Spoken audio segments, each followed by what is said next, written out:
Lorsque vous l'avez appelé, M. Sidya Touré, qu'est-ce que vous lui avez demandé? Quand on en parlait, je l'ai juste dit, grand frère, par rapport à la manifestation, puisque la journée du 28 septembre était une date historique, que je voulais en faire, je lui ai dit si la manifestation pouvait être reportée, à part la date du 28 septembre, c'est là où clairement il m'a dit à 7 heures qu'il n'était plus possible. Et directement, il y a eu interruption. Oui.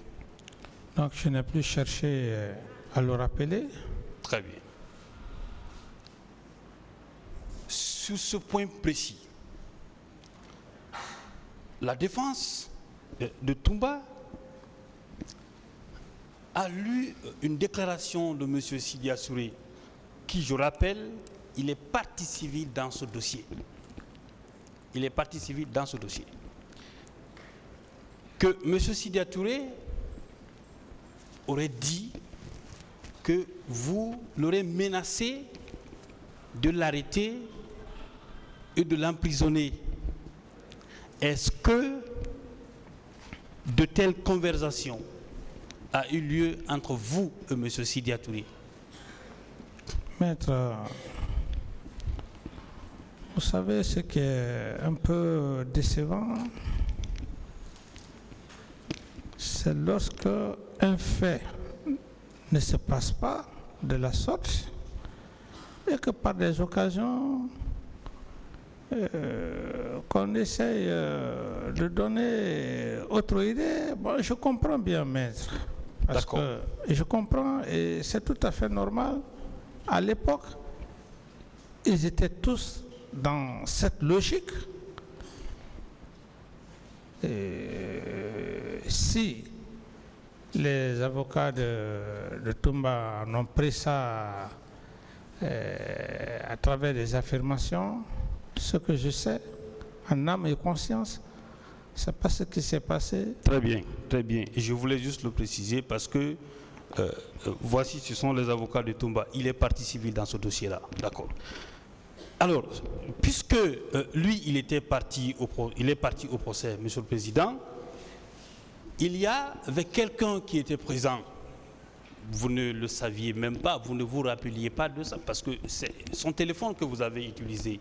Lui, il a fait une déclaration et on lui a demandé cela. Il ne confirme pas les propos de M. Sidya Touré. Je vous ai en donné lecture.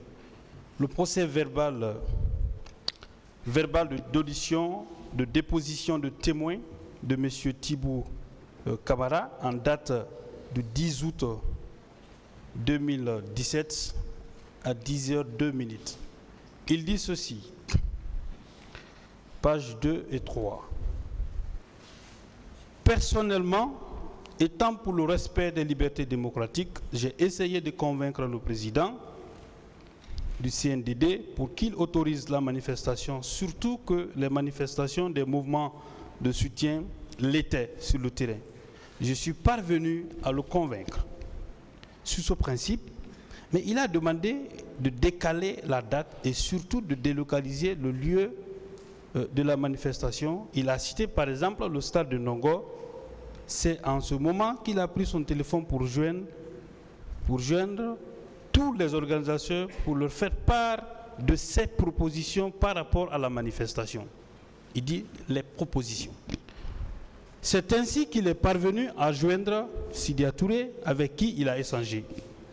C'est à l'issue de cette conversation que le président m'a fait comprendre que Sidya lui a dit qu'il n'était pas en mesure de joindre tous les organisateurs à pareille heure et partager avec eux la proposition. En fin de compte, il lui a demandé de les laisser faire la manifestation. Ça veut dire que M. Thibou Camara dit qu'il a réussi à vous convaincre de laisser faire la manifestation et voici le compte rendu qu'il vient de faire de la conversation. Oui ou non, M. Thibou Camara ne confirme pas que vous auriez menacé M. Sidya Touré lors de votre conversation.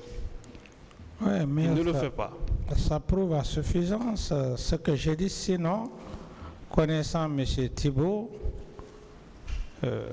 il aurait dit très clairement, contrairement à ce que, contrairement à d'autres affirmations. Très bien. Je laisse ce PV parce que M. Thibault Camara était le seul témoin effectivement de cette conversation. En tout cas, dans les pièces acquises au débat. Je continue mon interrogatoire, M. le Président. Ça, c'était la nuit du 27. La nuit, je crois, du 27. Le 28 septembre, vous avez déclaré dans vos dépositions, dans votre procès verbal de déposition de témoins, et devant également les magistrats instructeurs, que vous dormiez quand, effectivement, votre commandant des opérations, Feu Joseph Makambo, est venu vous informer que la manifestation a lieu. Oui ou non? Oui, maître. Donc vous dormiez jusque dans les bandes de 10 heures. Et ce que vous dites, Monsieur le Président, il ressort un peu dans le procès verbal de déposition de témoins de M. Moussa Keïta. Dans son PV de déposition de témoins devant les magistrats instructeurs en date du 11 mars 2015 à 11h, à la page 2, il dit ceci: j'ai pu joindre au téléphone le jeune frère du président, dont j'ai oublié le nom, lequel m'a toujours répondu que le président dormait. Ça veut dire qu'au moment où les faits se produisaient, vous dormiez. On vous a réveillé pour vous dire que ce fait est en train de se dérouler. Oui ou non, cette information est vraie, Monsieur le Président? Comme vous-même vous constatez, maître. Oui. Vous dormiez? Oui. Très bien. Parce que à cette barre, Monsieur le Président, Monsieur le Capitaine, vous êtes poursuivi pour complicité. On vous dit que vous étiez à cet instant précis où les faits se déroulaient, que vous étiez au stade. Et c'est là où je vais revenir à l'une des questions posées hier par la défense de M. Toupa Diakité. Le doyen a dit ceci: il soutient que vous avez envoyé, que vous êtes venu au stade à 10 h, bon, il n'a pas précisé l'heure, vous avez commandé les opérations à partir de Morokana, vous avez envoyé Marcel et vous avez envoyé Tchiboro pour aller tuer Toumba, pour chercher tuer-le. Mais il a dit ceci, Monsieur le Président. Il dit que vous oubliez que son client était lourdement armé ce jour-là. N'est-ce pas la preuve que le jour du 28 septembre, M. Aboubakar Sidiki dit Toumba Diakité était lourdement armé à la date du 28 septembre? C'est ça, maître. C'est la preuve, oui ou non? C'est la preuve. Très bien. Sur cette même question, Monsieur le Président, ils ont déclaré à cette barre, ce sont les conseils de M. Toumba Diakité qui l'ont dit, que vous étiez au stade. M. Diakité a comparu à cette barre, il a été interrogé.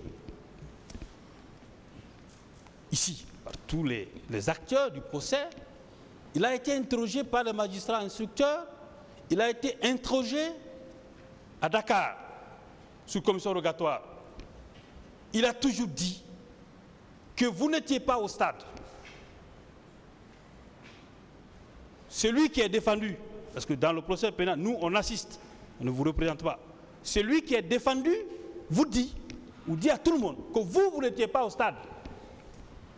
Son conseil vient dire que vous étiez au stade.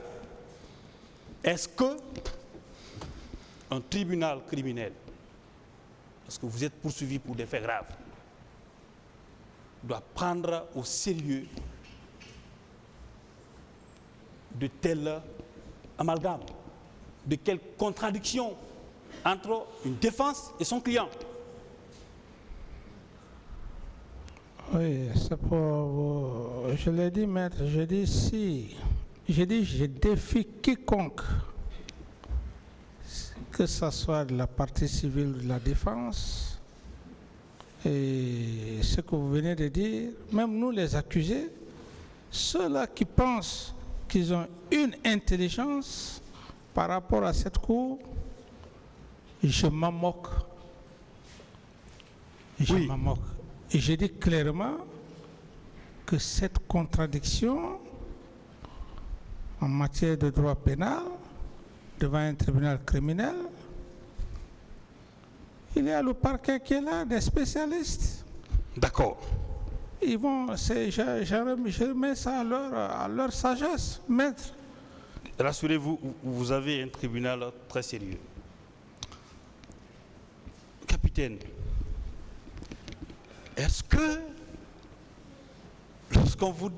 lorsque quelqu'un vous dit que mon client était armé au stade et que ce dernier, il est poursuivi pour des faits d'assassinat, des faits de meurtre, n'est-ce pas la preuve que l'intéressé est effectivement coupable des faits qui lui sont reprochés? N'est-ce pas la preuve qu'il était armé au stade du 28 septembre, ce jour-là, alors qu'il n'est pas gendarme? Il est militaire, il s'arme pour aller au stade du 28 septembre. Est-ce que ce n'est pas la preuve, Monsieur le Président, que ce tribunal est en train de rechercher à cette barre? Oui, vous savez, maître, comme je l'ai dit, je l'ai dit hier, un des célèbres magistrats, c'était des cours qu'on suivait, on n'était pas des spécialistes. J'ai parlé hier, j'ai dit, maître Sidram disait que le droit pénal est une arme à la gâchette facile. Ça veut dire quoi, maître? Ça veut dire ce que l'avocat de M. Toumba vient de dire. Il ne peut plus rattraper. Il ne peut plus rétracter. Il ne peut plus rattraper parce que la balle est déjà partie. Très bien. Alors je ne peux que laisser la sagesse de cet auguste tribunal. D'accord, capitaine.